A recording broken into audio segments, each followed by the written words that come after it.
सजात्म स्वरूप परम पुरुष शुद्ध चैतन्य स्वामी ओम नमः। ज्ञानी पुरुषों आज्ञा से काले આપણે એક પ્રશ્ન આયા શ્રીમદજી જ ખડો કર્યો છે કે મોક્ષ એટલે શું, मोक्ष किसे कहा। तो जानने का हमने प्रयास किया कि आत्मा का अत्यंत शुद्धपना, इसको मोक्ष कह सकते हैं। अज्ञान से जुदा हो जाना, भिन्न हो जाना, अज्ञान से ज्ञान की तरफ बढ़ना, इसको हम मोक्ष कह सकते हैं। और सर्व कर्म से संपूर्णतः मुक्त हो जाना, इस दशा को हम मोक्ष कह सकते हैं। किसी किसी अपेक्षा से बताया है। और मोक्ष शब्द ही कहता है, मोह यानी मोह, क्षय यानी क्षय, मोह का संपूर्णतः क्षय करना, उसका नाम मोक्ष। क्योंकि जब केवल ज्ञान होता है तो चार घातिया कर्म में सबसे बड़ा जो खतरनाक मोहनीय कर्म बताया वो वहां क्षय हो जाता है। केवल ज्ञान के बाद तो मोक्ष है ही, 100% हो गया, केवल ज्ञान हो गया। ठीक है, आयुष्य कर्म, चार आघाती कर्म बाकी होते हैं, वो अपने आप पूरे उनके हिसाब से हो जाते हैं। आत्मा को आवरण नहीं करते, वो आवरण नहीं करते, इसलिए अघाती कहा। घाती कर्ण घात वाले होते हैं, आवरण करने वाले होते हैं। फिर आगे बताया यथातथ्य ज्ञान का प्रकट होना, यानी मोक्ष के पहले जो ज्ञान प्रकट होता है जिसे हम केवल ज्ञान कहते हैं, उस दशा में निरंतर उनकी जो ज्ञान धारा चलती है, एक समय के लिए भी अपने उपयोगों को ज्ञान से हटाते नहीं का मतलब हटता ही नहीं है। आप प्रयास नहीं करते कि मुझे नहीं हटना या हटना, जो हुआ है, जो अभी हमको प्रयास करना पड़ रहा है, अभी आप लोग क्योंकि अब हमारी दशा आई नहीं है, वहां बिना प्रयास के वो हो जाता है। अपने ज्ञान स्वभाव में ही निरंतर रमण करते हैं। तो ये ज्ञान का प्रकट क्यों नहीं होता है कि जब तक, फिर आगे बताया कि भ्रांति जब तक रहती है, यानी देहात्म बुद्धि, आत्म भ्रांत सम रोग नहीं, ये आत्म भ्रांति जब तक है इस देह में, तब तक वह आत्मा संसार में है, जगत में है। और जैसे ही उसकी आत्म भ्रांति छूट गई, देहात्म बुद्धि टल गई, सम्यक दर्शन हो गया, अब वो संसार से अपने आप छूटा पड़ गया। अब उसको पुरुषार्थ की वहां, अब पुरुषार्थ की स्थिरता की जरूरत रही, बाहर का पुरुषार्थ छूट गया। तो एक एक पुरुषार्थ की स्टेज बताई। फिर आगे बताया कि ये आत्मा, ये भ्रांति क्यों है।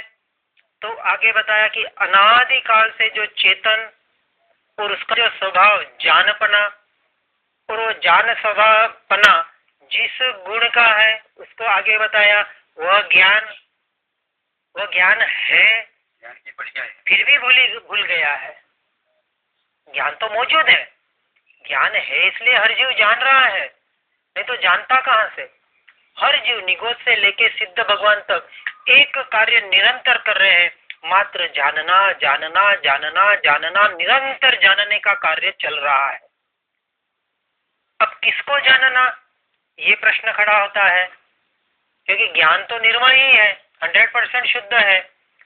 तो सो पर प्रकाशक बताया, तो पर को भी जान रहा है और सो को भी जान रहा है, ये व्यवहार का कथन हुआ। लेकिन उपयोग एट टाइम एक में ही रहेगा, उपयोग लक्षणम। तो जब उपयोग पर में जाएगा तो सो को भुला हुआ है, और जब उपयोग सो में है तो पर ऑटोमेटिक भूला ही जाएगा, भूलाना पड़ेगा नहीं। हम जो भी कहते हैं कि पर को भूलना, ये छोड़ो वो छोड़ो ये छोड़ो, ठीक है, व्यवहार से हम कहते हैं कि कम से कम थोड़ा पुरुषार्थ करके कि जीव पर से जितना हटेगा तो उसको स्व का कार्य करने के लिए उतनी सुविधा मिलेगी, सीधी सी बात है। समय साल में वही बताया है, पूरा वही। और एक सिंपल सी 2 शब्दों में बताया है, प्रतिखस सोमावस 800 बस, बीजो शू करवानो, पूरा मोक्ष मार्ग इसमें आ गया। तो इसलिए पहले क्या बताया, पर से हटने का प्रयास कर, और फिर साथ में स्व में आने का। तो दोनों साइमल्टेनियसली चलना चाहिए, आस्ती नास्ती से। ये मैं नहीं हूं, ये मैं हूं। ये मेरा नहीं है, ये मेरा है। तो मैं और मेरा, हम कहते हैं मैं और मेरा को खत्म करना है, लेकिन वो निर्विकल्प दशा तो आएगी, वहां वो मैं मेरा भी खत्म हो जाएगा, यहाँ का भी मैं मेरा खत्म हो जाएगा, जो स्वयं हमने कर रखा है। तो बोलने का है, बाकी वो बोलने के लिए, व्यवहार के लिए, समझाने के लिए। इसलिए पहले स्टेज में यही बताया, मैं और मेरा आपको खत्म नहीं करना है, पहले मैं और मेरा की दिशा बदलनी है। जो मैं और मेरा परद्रव्य में हो रहा था, वही मैं और मेरा स्वद्रव्य में करना है। और जैसे जैसे स्वद्रव्य में मैं और मेरापना आपका स्थिर होते जाएगा, फिर वो मैं और मेरापना भी, वो निर्विकल्प दशा आएगी। वहां मैं हूं ये विचार भी छूट जाएगा। तो वो दशा हमको लानी है, अभी है नहीं। तो जब वो दशा आएगी, अपने आप आएगी, वो दशा लानी नहीं पड़ेगी। लेकिन उसके लिए जो निरंतर अभ्यास बताया, इसलिए आगे बताया कि जानपना है वो भूलना हो रहा है, और उस जानपने में न्यूनता है। क्यों न्यूनता है? क्योंकि यथा तथ्य जानपना किया नहीं। जानपना तो करने का प्रयास किया, परंतु यथा तथ्य नहीं किया, जैसा करना चाहिए था वैसा नहीं किया, एज इट इज नहीं किया। इट इज नहीं, अपने अनुसार किया, मति के अनुसार किया। मुझे जो सही लगा, मुझे जितना अच्छा लगा, मुझे जितना टाइम मिला, मुझे जैसा, तो मेरी अनुकूलता के अनुसार किया, ज्ञानी पुरुषों के अनुसार नहीं किया। इसलिए कहते हैं कि ज्ञानी पुरुषों के हम विनय, जिसे विनय वास्तविक कहा है, कौन सा विनय? मात्र पुरुषों के चरणों में झुक गए, पूजा पाठ कर ली, उनकी स्तुति स्तवना कर ली, भक्ति कर ली, ये तो व्यवहार का विनय है ही, ये तो होता है। लेकिन ये वास्तविक विनय नहीं हुआ। वास्तविक विनय तो उसे कहा, अब उसकी निरंतर दृष्टि की ज्ञानी ने कहा। अब जैसे कृपालुदेव की हम चित्रपट देखते हैं, या अरिहंत परमात्मा के मंदिर में भगवान के दर्शन करने जाते हैं, तो वहां क्या बताया? अहो सत पुरुष के वचनों, अहो मुद्रा, अहो सत्संग, अहो अहो।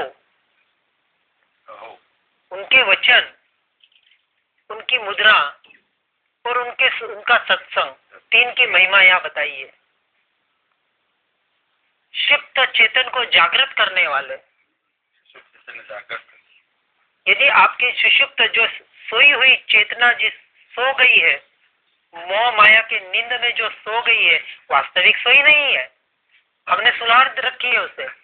चेतना कभी सोती नहीं है, ये तो व्यवहार से कहते हैं।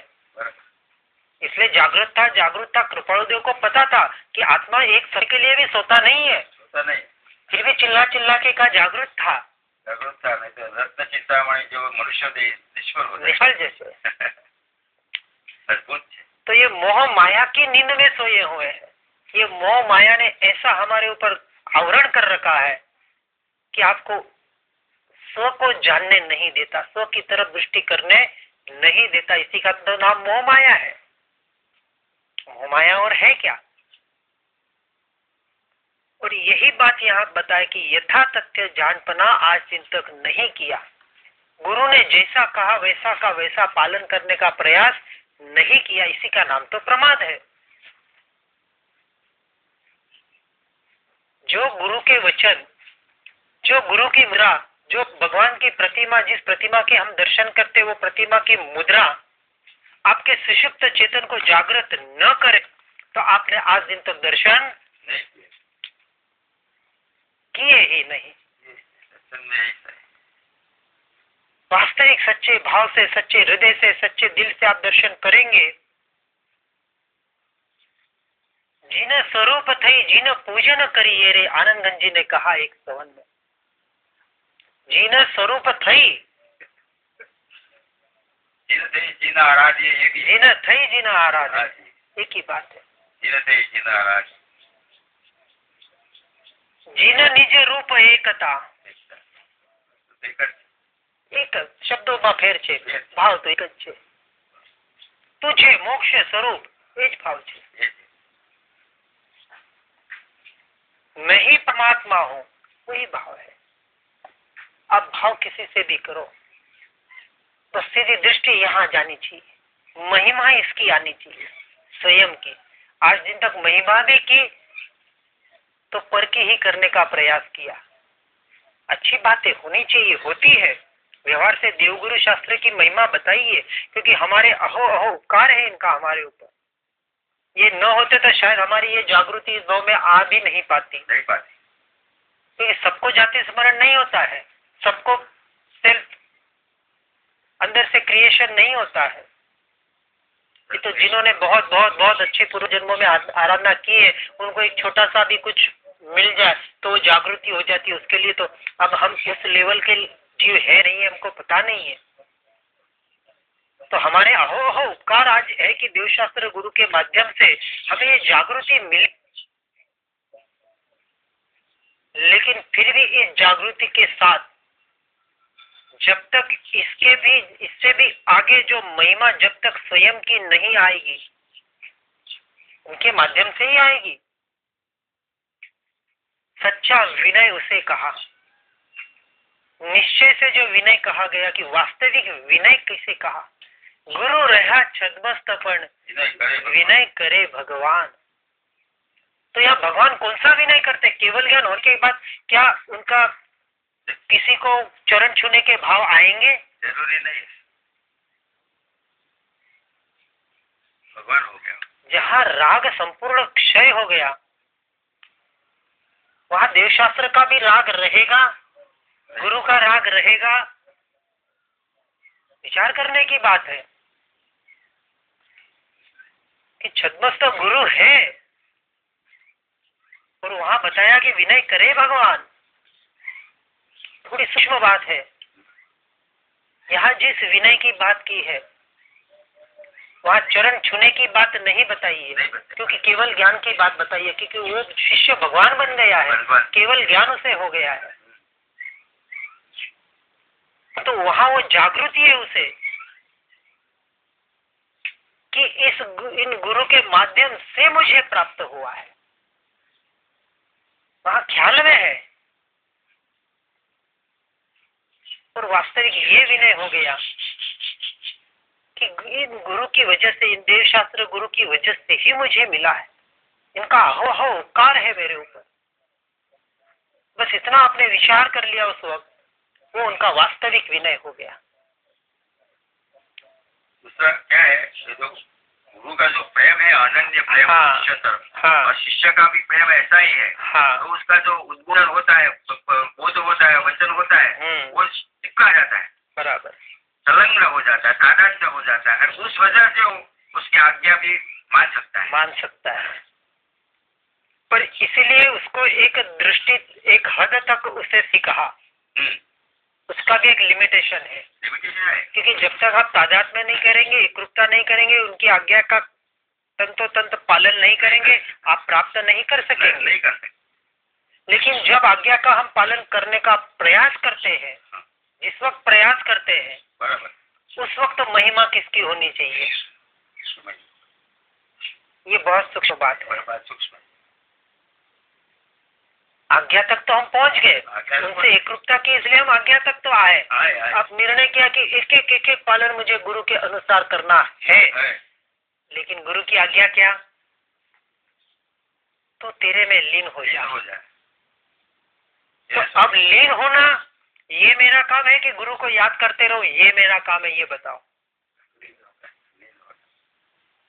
अब विनय कौन सा रहा? छूट गया ना। अब ये सच्चा विनय कि जब मैं मेरे में लीन हूँ, अब मुझे आत्मा के अलावा सबकी महिमा खत्म हो जाए। एक आत्मा आत्मा आत्मा आत्मा आत्मा, एक मैं बस। सारा संसार समुद्र में डूब गया और मैं अकेला एक तेरा हूँ, एक अकेला। बस ये जब ये तत्व, ये जप, ये महिमा, ये भाव जब जागृत होगा, मैं मात्र मैं और मैं ही मैं।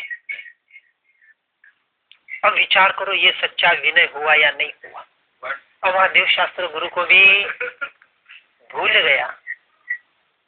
इस दशा की बात, हाँ उसके पहले नहीं, वो तो बस स्वच्छंद ही नहीं होना है। हम ऐसा नहीं कहते मंदिर नहीं जाना, भगवान के नहीं जाना, गुरु के चरण नहीं छूने, जो विनय व्यवहार बताया है करने का कहा है। लेकिन महिमा किसकी आनी चाहिए? ये महिमा लाने के लिए आज दिन तक हमने स्वयं की ही महिमा नहीं की, सबसे बड़ा हमारी कमजोरी ये रही। इसलिए यहाँ बताते हैं कि यथा तथ्य जानपनो भयो नहीं। ये जानना तो किया, जानने का भी कार्य किया, लेकिन वो जानते जानते जानते जानते किसे मुझे स्थिर होना। इसलिए सबसे बड़ा खतरनाक बताया ना, कामराग, स्नेहराग, दृष्टि राग, 3 प्रकार के राग बताए, लेकिन उसमें दृष्टि राग सबसे खतरनाक बताया। ये दृष्टि राग कि किसी मान्यता के प्रति हमको, किसी गुरु के प्रति, किसी भगवान के प्रति ये जो राग हो जाता है, किसी व्यक्ति विशेष में जो ये राग हो जाता है, और आत्मा के मार्ग में आत्मार्थी के लिए किसी व्यक्ति विशेष का महत्व नहीं। आत्मार्थी के लिए हो सकता है, लेकिन जिज्ञासु के लिए तो बिल्कुल नहीं है। इसलिए जो 2 बताया ना, एक आत्मार्थी का लक्षण बताया और एक जिज्ञासु का लक्षण बताया।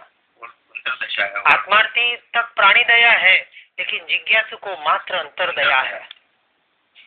अब वो बाहर की दया भी भूल जाता है। भूलने का मतलब वो अपने में ऐसा स्थिर हो जाता है, अब उसे अब यहाँ से हूँ, यहाँ बैठा है, वहाँ उठने का भी भाव नहीं होता है, तो प्राणी दया करने का भाव कहाँ से होगा? चले नहीं सकेगा क्या? अब उसका चलना ही रुक गया, जो स्थिर हो गया। सीधी सी बात है।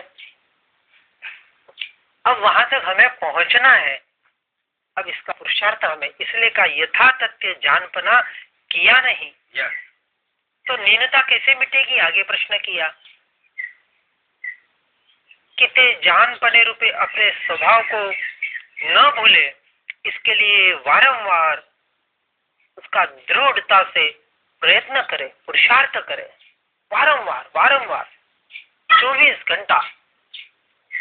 यानी पुरुष 24 घंटा कहते तब उनको पता है कि कुछ तो करेगा, ये करेगा, 24 घंटे का पता है उसको। भाई जो भी उपदेश है संसारी जीवों के लिए होता है। सब प्रकार के जीव होते हैं, 100 जने बैठे हैं तो 99% तो संसारी जीव ही होते हैं। कोई उसमें से एक हाथ वास्तविक सच्चा मुमुक्षु होता है। इसलिए श्रीमद जी ने मुमुक्षु और तीव्र मुमुक्षुता उसका भी भेद बताया है। मुमुक्षु किसे कहा और तीव्र मुमुक्षु किसे कहा? अपन आज पहले मुमुक्षु तो बने और चलो मुमुक्षु अब बन गए, तो अब तीव्र मुमुक्षु बनना है। तो जहां है उसमें संतोषी नहीं होना है। हम उल्टा काम कर रहे हैं। संतोषी सदा सुखी, संतोषी सदा। पर ये कहाँ बताया? संसार के लिए बताया। संसार में जब तक तुम संतोषी नहीं बनोगे तब तक तुम इस मार्ग में आ नहीं सकते, क्योंकि संतोषी बनोगे तो वहां से परिग्रह हटोगे, और आरंभ परिग्रह से हटोगे तो कुछ धर्म करने का भाव होगा कि टाइम मिला, नहीं तो नहीं। आज सबसे बड़ी समस्या है टाइम नहीं है, किसी के पास समय नहीं है, खुद के लिए समय नहीं है। इससे बड़ा आश्चर्य क्या हो सकता है? वर्तमान 3 हो गया, जो भी हो गया तो ये कैसा ही है संसार। એમ જ થશે અને એવું જ થાય છે। आपने तो दृष्टि हटाने, मुझे मेरा काम करना है, बस अपने को संभालना है। अब ये 5 से 5 भी हट जाएंगे तो क्या मेरा काम रुक जाएगा? नहीं, और निर्णय हुआ है, मुझे तो मेरा काम करना है, ये मेरा काम नहीं है, ये तो बाय प्रोडक्ट है। प्रोडक्ट तो मेरे पास है और इसके लिए किसी जरूरत नहीं है, क्योंकि काम है स्वयं से स्वयं का। ये मार्ग ही पूरा एक अकेले का मार्ग है, टोटली मार्ग। यदि किसी का साथ चाहिए वो ये काम आत्मा का काम नहीं कर सकता। कि किसी का साथ चाहिए, कोई होगा तो मेरा काम होगा। अरे क्या होगा? तो है ना स्वयं। होगा तो नहीं होगा, जो दोनों का साथ नहीं होगा फिर कहानी अकेले का है। इसलिए एकांत मौन साधना क्यों करवाते हैं? क्योंकि एकांत में जो काम होता है और एकांत में जो संकल्प विकल्प होते हैं, एकांत में जो अपनी स्वयं की मैं कहाँ हूँ, अपनी पहचान करने की, अब मेरा मन कितना भटक रहा है और कितना मैं अपने में रह पा रहा हूँ, ये स्वयं का भी अभ्यास कहाँ होता है?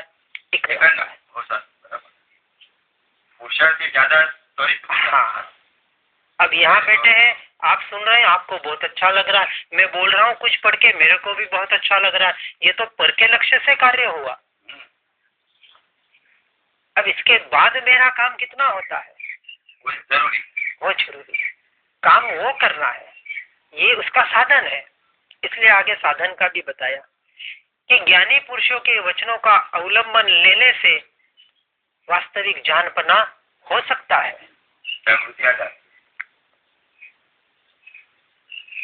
तो ज्ञानी पुरुष जिन्होंने उस ज्ञान स्वभाव को प्राप्त कर लिया या उसके मार्ग में है, जो प्रयास कर रहे हैं, यहाँ फिर गुणस्थानक आता है। जो केवल ज्ञानी है, सर्वोत्कृष्ट ज्ञानी, सतपुरुष जिसे कहा। अब सतपुरुष को भी दो व्याख्या हो सकती है, एक व्यवहार से और एक निश्चय से, परमार्थ से। सतपुरुष कौन? जो सत स्वरूप को बतावे।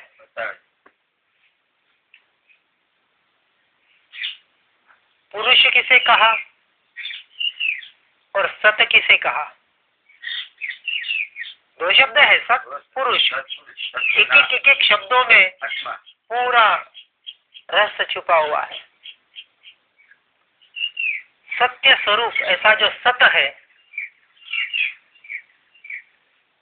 और ऐसा जो पुरुष यानी आत्मा, ऐसे सत्य स्वरूप आत्मा को जिसने प्राप्त कर लिया, बाहर का पुरुष नहीं है। वास्तविक जो पुरुष पुरुषार्थ जो बताया, पुरुषार्थ का अर्थ क्या होता है? पुरुषार्थ यानी मात्र मेहनत नहीं, वास्तविक अर्थ उसका और अलग है। उसमें भी दो शब्द है, पुरुष और अर्थ। पुरुष अर्थ पुरुषार्थ। पुरुष यानी आत्मा और अर्थ यानी प्रयोजन। क्या प्रयोजन थी? आत्मा के प्रयोजन से जो मेहनत होती है, अब मेहनत जो होती है उसे पुरुषार्थ कहा। आत्मा के प्रयोजन से, आत्मा के लक्ष्य से, उसके पहले कोई पुरुषार्थ नहीं। हम संसार में कहते हैं कि इतना पुरुषार्थ करके देखो कितना खड़ा किया, वहां पुरुषार्थ नहीं। वहां तो ज्ञानी पुरुष कहते कि गधा मजूरी की, सीधी सी गधा मजूरी है। करोड़ अरबों खरबों कमा लिया, अंबानी टाटा बिरला बन गया, सारी गधा मजूरी, जीवन बर्बाद कर लिया, कर्मों के ऊपर कर्म बांध लिया, अनादि कर्म, अनंत कर्म पहले के तो पड़े हुए हैं। वो नहीं नहीं नहीं नहीं नहीं नहीं नहीं, मैं ऐसा, मैंने इतना किया, मैंने ऐसा किया, मैंने वैसा किया, वो मैं का अहंकार बोलता है। वहां पा बड़े की घटे, जितना बड़ा आदमी बाहर से, बटा हुआ पाप ज्यादा। अब आगे आप ही बोल रहे हैं, मतलब यह इस वास्तविक हम देख रहे हैं, वही है, सत्य है। तो व्यवहार से कथन हुआ सतपुरुष, इसलिए श्रीमद जी ने कहा एक सतपुरुष को ढूंढ ले। ये व्यवहार के साथ, क्योंकि ज्ञानी पुरुषों का कथन होता है, वो व्यवहार निश्चय में लक्ष्य रखकर व्यवहार का कथन होता है। निश्चय राखी लक्ष्य में साधन करवो सोई। हे प्रभु शू कहूँ दीनानाथ दयाल, हूँ तो दोष अनंत नो। क्या दोष थे अनंत? वहाँ लक्ष्य कहाँ था? आत्मा तो संपूर्ण शुद्ध है, पर पर्याय दोष पड़े हुए हैं। निश्चय रहा कि लक्ष्य तो निश्चय पे था। मेरे में 1% भी दोष नहीं है, फिर भी कथन क्या था, वो तो दोष अनंत है। और हम साधारण व्यक्ति जो होते हैं बस एक चीज को पकड़ लेते, हाय हाय मेरे में तो कितने दोष, मैं ऐसा मैं वैसा मैं वैसा, अपने आप को हीन मान लेते हैं। ये भी एक प्रकार का बहुत बड़ा पाप बताया, अपने आप को हीन मानना। व्यवहार की दृष्टि से बताया तो निश्चय से तो मैं सर्वोत्कृष्ट हूँ, और व्यवहार से अभी मेरे में बहुत अशुचि मलिनता भी हुई है। तो निश्चय से तो मुझे कुछ नहीं करना है, लेकिन बाहर जो ये मैल, ये कर्म का उदय है, यहाँ से भी मुझे ये व्यवहार हुआ और ये निश्चय हुआ। हर जगह दो बात होती है, साथ में साथे रहे, दोनों साथ में है। और साथ में रख के जो व्यक्ति चलता है, जो जीव चलता है, वो तत्व को पा लेता है। इसलिए का सत्व पुरुष, तो बाहर से ऐसे सत्पुरुष को ढूंढना कि जो तेरे सत्य स्वरूप को बताने का ही काम करे, दूसरी और कोई बात नहीं करे। कोई जंतर मंत्र जादू टोना कि कोई ये मंत्र बांध ले, कि ये तंत्र कर ले, कि ये डोरा धागा बांध ले, तेरा काम हो जाएगा। एक ही मंत्र, बस मैं ही मैं, मेरा स्वरूप, मैं जानने वाला, मेरा स्वभाव, अपने आप में रमता, स्व में रमणता। तो व्यवहार से सत्पुरुष इसको कहा, और निश्चय से तो सत्पुरुष तो स्वयं है।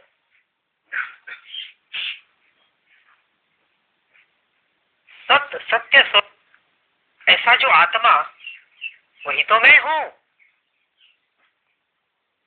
तो सत्पुरुष के माध्यम से इस सत्पुरुष को जाना, अपने सत्य स्वरूप को जाना, सत्य स्वरूप आत्मा को जाना। जब तक नहीं जाना, जब तक नहीं समझा, जब तक ग्रहण नहीं किया, तब तक देव गुरु शास्त्र का वहां आधार है। लेकिन जब यहाँ आ गया, अब किसी आधार की जरूरत नहीं। अब वो भूलने का प्रयास नहीं करेगा, भूल ही जाएगा। क्योंकि याद उपयोग का एक ही जगह रहेगा, एक को ही याद कर सकता है। भगवान उस भगवान को याद करेगा तो इस भगवान को भूल जाएगा, और स्वयं के भगवान को याद करेगा तो नेचुरली वो हाथ से उपयोग हट जाएगा। नेचुरल प्रोसेस है, कुछ करना नहीं है, और कुछ नहीं करने का नाम सच्चा धर्म है। ये सच्चा धर्म हुआ। अब वो अपने आप में आ गया, कुछ करना नहीं रहा। पढ़ा है तो पढ़ा है, सोया तो सोया है, अपने आप में है बस। अब वो जरूरी नहीं कि वो ऐसा बैठा हुआ ही आपको मिले, ये लक्षण नहीं है, ये तो बाह्य लक्षण हम कहते हैं। ये ध्यान समाधि की दशा वास्तविक छठे गुणस्थानक के बाद आती है। अभी हम चौथे गुणस्थानक की बात कर रहे हैं। जो भावलिंगी मुनि वन जंगलों में बैठते हैं, परिशो उपसर्ग सहन करने की जिनकी पूरी क्षमता हो जाती है, जिनकी देहात्म बुद्धि पूरी छूट जाती है। अब कोई मच्छर तो छोड़ो, मधुमक्खियां भी आके बैठ जाए और डंक मारती रहे, वहां उनका उपयोग जाता नहीं है। उसे कहा ध्यान और समाधि। ठीक है, आज हम प्रयास करते हैं, इसलिए ऐसा ही कहा कि मत करो, लेकिन अपने आप को मान मत लेना कि मैं बहुत बड़ा ध्यान करता हूं। ये मानना बहुत गलत फहमी में ले जाता है हमको। देखो मेरा तो 1 घंटा इतना अच्छा ध्यान हुआ। हम तो कहते आप ध्यान करने बैठते हो, क्या विचार करके बैठते हो? ध्यान जो करते हैं, बहुत जन करते हैं, हम तो हमारा तो बहुत अच्छा ध्यान होता है। देखिए बहुत अच्छी बात है, होना ही चाहिए, सारी प्रक्रिया तो उसके लिए बताइए।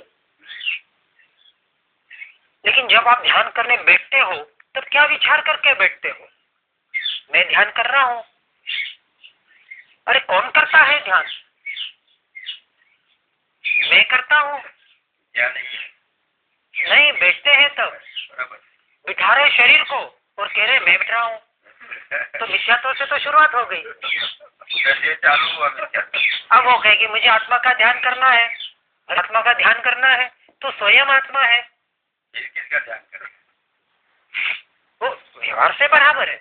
निश्चय से। लेकिन उस वक्त आपके दृष्टि में क्या होता है, उस वक्त आपकी मान्यता में क्या होता है, महत्व इसका है।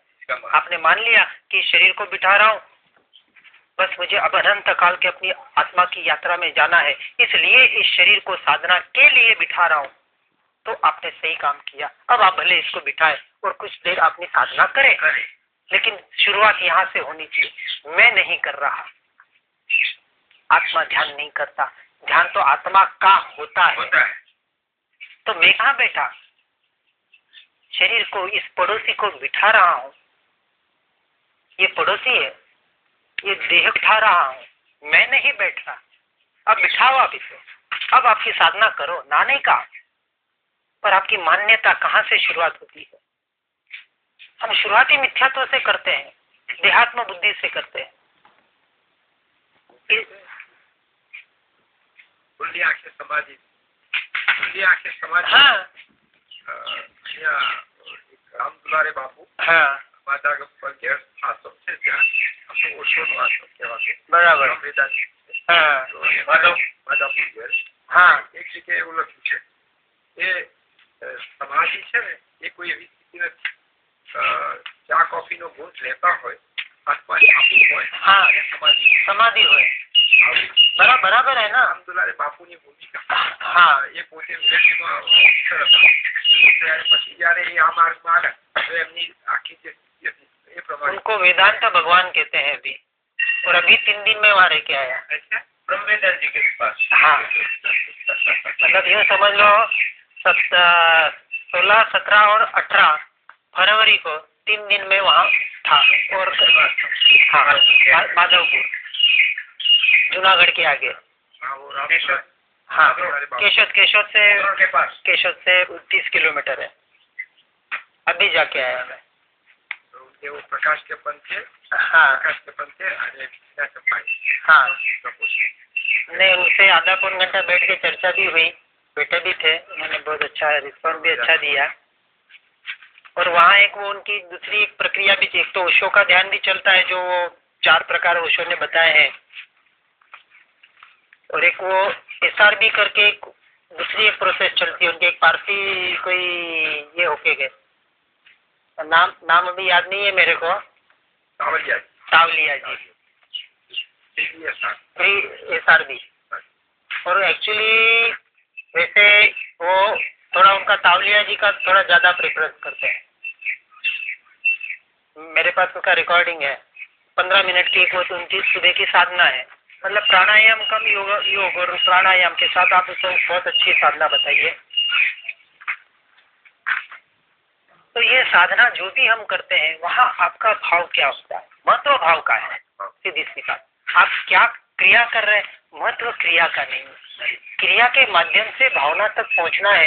इसलिए शरीर की क्रिया अपने उसमें सब तरह से बताइए। इसलिए आगे बता रहे हैं कि ज्ञानी पुरुषों के वचनों का अवलंबन लेने से ये जानपना को यथा तथ्य तक हम पहुंच सकते हैं।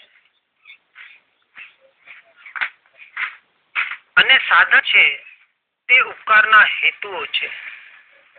जो भी साधन है कि साधन तो वापरना पड़ेगा, लेना पड़ेगा। भाई नदी को क्रॉस करना है तो इतनी बड़ी नदी है कि इतना तैरने की हमारे कैपेसिटी नहीं है, अभी नहीं है। कोई बड़ा तैराक हो तो वो कोई विरले होते हैं, तो नाव में तो बैठना ही पड़ेगा।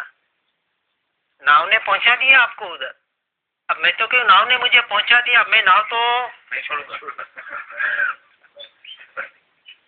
हाँ, वो काम कर रहे हैं, मुझे नाव तो नहीं छोड़नी। आओ उपकार तुम्हारो संभारो न दिन रात, भाव से होता है, बिल्कुल होता है, मेरे परम उपकारी है। लेकिन अब नाव को न छोड़ूं तो मैं मेरे गंतव्य तक नहीं पहुंच पाऊंगा। और नाव के मंदिर भी बना दिए तो भी मैं नहीं पहुंच पाऊंगा, क्योंकि वापस वो नाव पूजन तो उस नाव का ही कर रहा हूँ। जहाँ पहुंचना था वहां तक तो दूर रह गया, क्योंकि उतरा, नाव ने मुझे पहुंचाया और उस नाव को फिर माथे पे चढ़ा दिया और उसका मंदिर बना दिया और वहीं बैठ के पूजा पाठ करने लग गया। यह स्थिति हो रही है। इसलिए सबसे बड़ा ये दृष्टि राग बताया। ये यहाँ तक पहुंच जाते हैं और अपने आप को मानते मैं बहुत बड़ा धर्मी, मेरे जैसा धर्मी कोई नहीं। हाँ पर जाना है टेरेस पर, तो सीढ़ी की आवश्यकता है, के बिना जा नहीं सकते। चढ़ के वो ढाबे पर तो गए, लेकिन सीढ़ी को ऊपर चढ़ने के बाद अपने कंधे पर ले, हाँ घूमने लगा। तो जो घूमने का आनंद था वो चला गया, क्योंकि सीढ़ी का भार है तो कंधे पर। अब वो कितनी देर तक लेके घूमेगा? आधा घंटा 1 घंटा, फिर तो बोझा बोझा बोझा तो बोझा ही है। ये तो अपने को पता है कि 1 किलो का भी बोझा होता है, 1 किलो का 100 ग्राम का भी बोझा होता है ना। 100 ग्राम आपको आप 1 घंटा लेके खड़ा रहो, आधा घंटा कुछ नहीं लगेगा, आधे घंटे के बाद फिर महसूस होगा अरे थोड़ा थोड़ा कंधा दुखने लग गया, फिर पौन घंटा हो गया, 1 घंटा हो गया, 2 घंटा हो गया। ये 100 ग्राम आपको फिर 1 किलो लगने लग जाता है, फिर कुछ देर बाद 10 किलो लगने लग जाता है। ये भार है बाहर का, बराबर है, स्मृत नहीं। तो ये सीढ़ी है, आपका उपकारी है, बराबर है, वृत्ति में रहता है, उसको लेके घूमने को नहीं कहा। ये विनय, क्योंकि स्मृति में है, स्मृति में रखने का नाम विनय। उपकारी के उपकार को भूलना नहीं है, यह सच्चा विनय हुआ। लेकिन जिस गंतव्य मुझे पहुंचना है, अब उसके लिए जो जो मुझे करना है वो करना पड़ेगा। इसलिए एक एक शब्दों, और इसलिए जो उपशम और वैराग्य का जो बार बार श्रीमद जी ने जो महत्व दिया है कि जब तक ये उपशम और वैराग्य भीतर से जागृत नहीं होगा, वैराग्य का मतलब सीधा छोड़ देने की बात नहीं बताई है, भीतर से जागृत होना चाहिए। अध्यात्म ने जननी उदासीनता क्यों बताया? उदासीन भाव जागृत होना चाहिए, तो अध्यात्म जागृत होगा। अध्यात्म कहीं बाहर से लाना नहीं है। जैसे एक नेचुरल फूल और एक आर्टिफिशियल फूल, इसका उदाहरण देते हैं। नेचुरल फूल होता है, उसकी सुगंध कहाँ से आती है?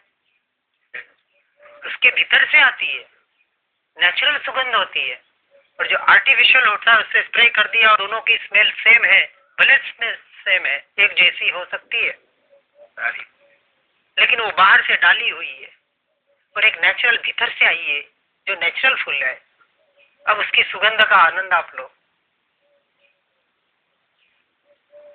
तो आज हम बाहर डालने का प्रयास भले कर रहे हैं, थोड़ा करना पड़ेगा, लेकिन वो वास्तविक सुगंध नहीं है, वो वास्तविक धर्म नहीं है। धर्म तो भीतर से आएगा, और हर जीव के भीतर में पड़ा हुआ है, हर जीव के भीतर में पड़ा हुआ है, कहीं बाहर कहीं नहीं है। और हम बाहर ही ढूंढ रहे हैं, अंतर में झांकने का प्रयास नहीं किया। और हम ऐसे भाग्यशाली, पुण्यशाली, महापुण्यशाली जीव है कि जिन्हें यह अंतर का मार्ग मिल गया। अब मिल गया और फिर उसका उपयोग न करें तो हमारे जैसा कोई मूढ़ और मूर्ख नहीं है। इसलिए ज्ञानी पुरुष उनको मूढ़ और मूर्ख कहते हैं, और फिर उनको करुणा आती है। वास्तविक करुणा भाव भी मोक्ष के लिए हानिकारक बताया, पर आती है, नेचुरली आती है। क्योंकि शुभ भाव नहीं होंगे तो क्या अशुभ भाव होंगे? कि 24 घंटे तो शुद्ध रह नहीं सकते। अभी केवल ज्ञान तो हुआ नहीं है, छद्मस्त जीव है, तो जितनी देर आत्मा का भाव वो शुद्ध भाव, और जब शुद्ध भाव नहीं है तो शुभ भाव ही आएंगे। भी शास्त्र पढ़े, कोई आए, योग्य जी आए तो कुछ समझाने का प्रयास करे, जितना भी अल्प ज्ञान पाया है, नहीं है तो अपना काम, प्रायोरिटी तो अपने काम को ही देनी है। किसी को समझाना, किसी को उपदेश देना, ये काम वास्तविक अपना नहीं है, क्योंकि ये भी वापस पर लक्ष्य से हो जाता है। इसकी भी आदत नहीं बनानी है, नहीं तो ये भी बहुत बड़ी खतरनाक आदत बन जाती है।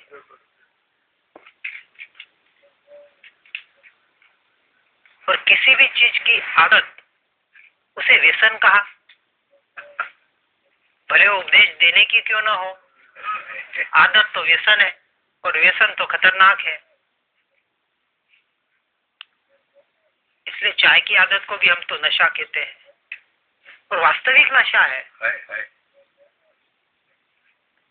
नशा के अलग अलग स्वरूप है, नशा तो नशा है। चाय की पत्ती और तंबाकू की पत्ती दोनों नेचुरल चीज है, वो भी तो पेड़ के पत्ते ही है। तंबाकू है क्या? पेड़ के तो पत्ते हैं, ठीक है, उसमें थोड़ी मात्रा ज्यादा है, चाय में कम है। दोनों में नशा है, दोनों पेड़ के ही पत्ते हैं। तो तंबाकू तो छोड़ने को कहते हैं, और चाय छोड़ने को क्यों नहीं कहते? क्योंकि सारी दुनिया चाय पी रही है, तो उसमें कोई बड़ी बात लगती नहीं है। और तंबाकू सब नहीं खाते पीते,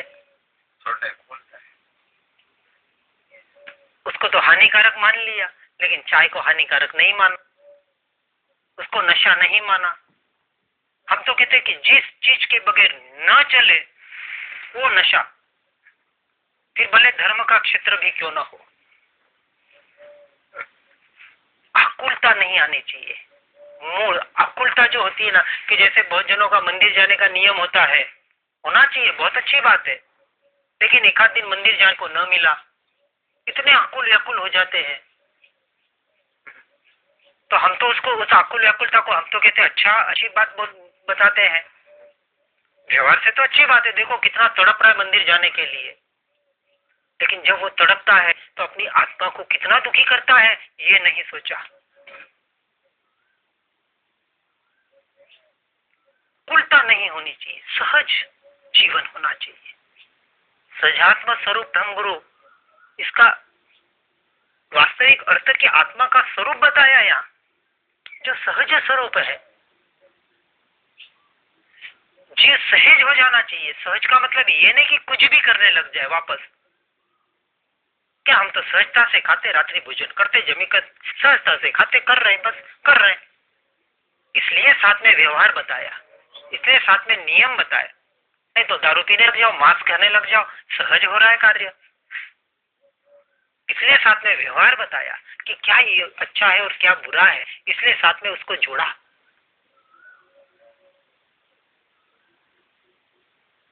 जो होता है वो योग्य हो, अयोग्य कभी होता है? किसी ने किसी का रेप कर दिया, बलात्कार कर दिया, योग्य हुआ कि अयोग्य हुआ? एक आतंक क्या हुआ?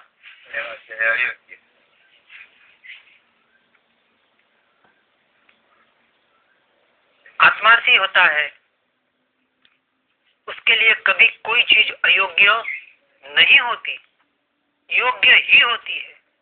भले वो अच्छी हो, भले वो अच्छी बुरी हो सकती है, सही गलत हो सकती है, सही सही है, गलत गलत है, अच्छा अच्छा है, बुरा बुरा है, पर अयोग्य नहीं है। अरे एक आतंकवादी 100 जने को मार दिया और आप कहते हैं अयोग्य नहीं है। हम कह रहे ना बुरा किया उसने, गलत किया, हम उसको सही नहीं कह रहे। तो सही और गलत, अच्छा और बुरा, ये व्यवहार हुआ। लेकिन ज्ञानी पुरुषों के डिक्शनरी से अयोग्य शब्द निकल जाता है, भले शब्द है व्यवहार से, तो योग्य कैसे हुआ? जिसे हम कर्म का उदय कहते हैं, व्यवस्थित स्थिति कहते हैं, नियति कहते हैं। अब एक दृष्टांत से समझाने का प्रयास करते हैं। अभिमन्यु को सब जानते हैं आप, कितने जने ने मिलके मारा उसको चक्रव्यूह में? समझो 100 जने ने मिले मारा, बराबर 100 जनों ने उसे चारों तरफ से घेर लिया। अब वो अकेला अभिमन्यु, अब वो मर रहा है, अब उसे पता है मेरी मृत्यु पक्की बात हो गई। अब वो बाहर निकल नहीं सकता चक्रव्यूह से। अब उसने नियाणा बांध लिया,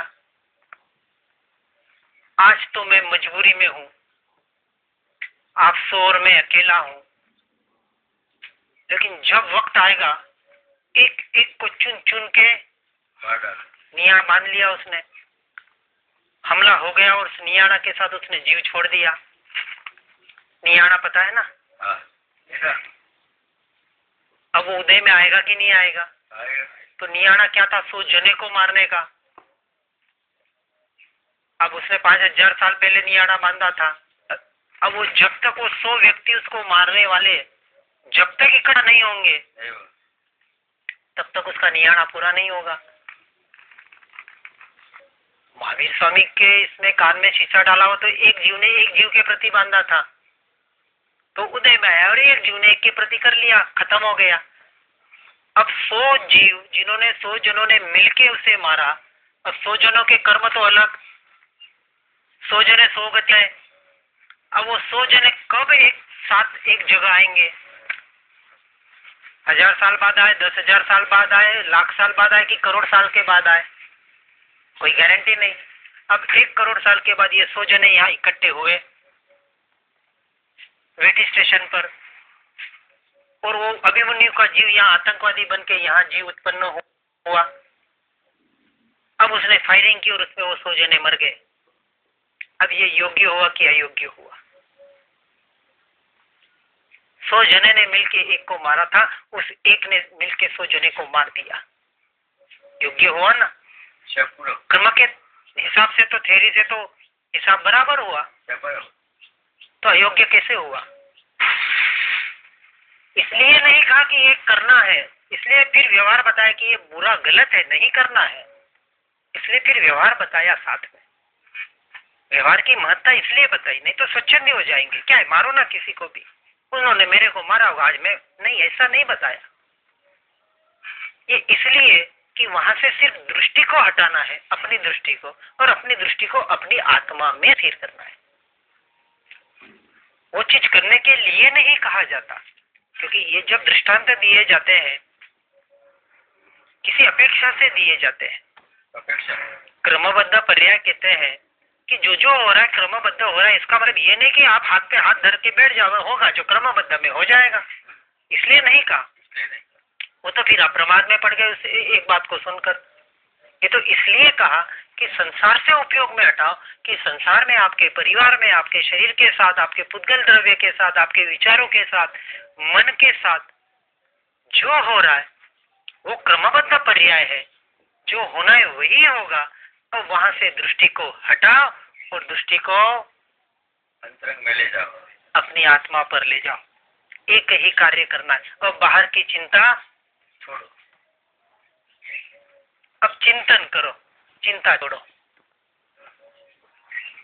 एक प्रयोजन होता है, फिर हम उन शब्दों को ले लेते हैं और स्वच्छंदी हो जाते हैं। इसलिए श्रीमद जी ने कहा, टाली स्वच्छंद ने प्रतिबंध। स्वच्छंद भी टालना है और प्रतिबंधों को भी छोड़ने का प्रयास करना है। निश्चय सुन के स्वच्छंदी नहीं बनना है, और खाली व्यवहार में अटक के, प्रतिबंधों में अटक के नहीं रहना है। नहीं तो व्यवहार है, व्यवहार है, व्यवहार करना पड़ता है। अरे क्या करना पड़ता है?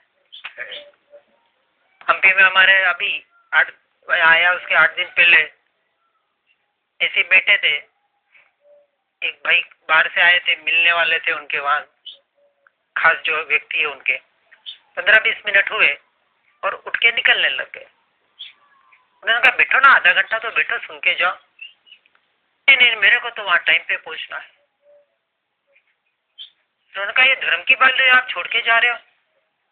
नहीं, वो धर्म नहीं है। अरे वो धर्म भी निभाना पड़ता है।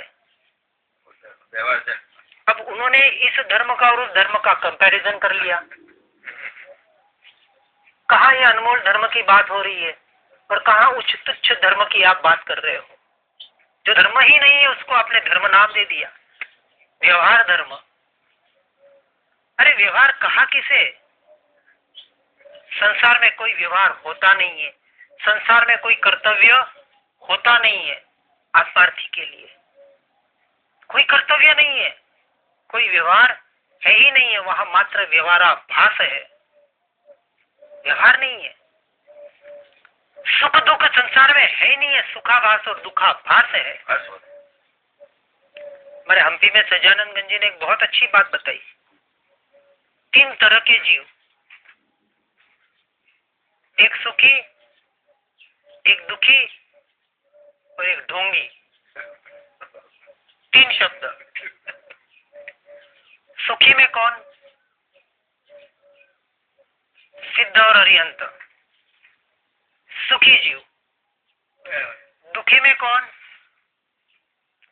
पहले गुणस्थानक से लेके 12वें गुणस्थानक वाला, वो दुखी।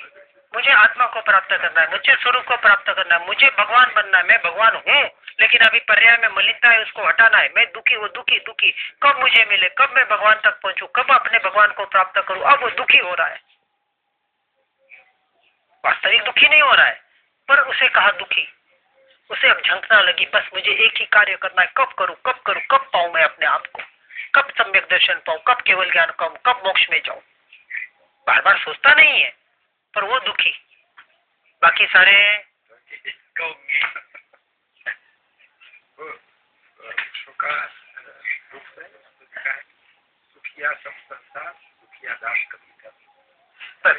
बराबर बराबर।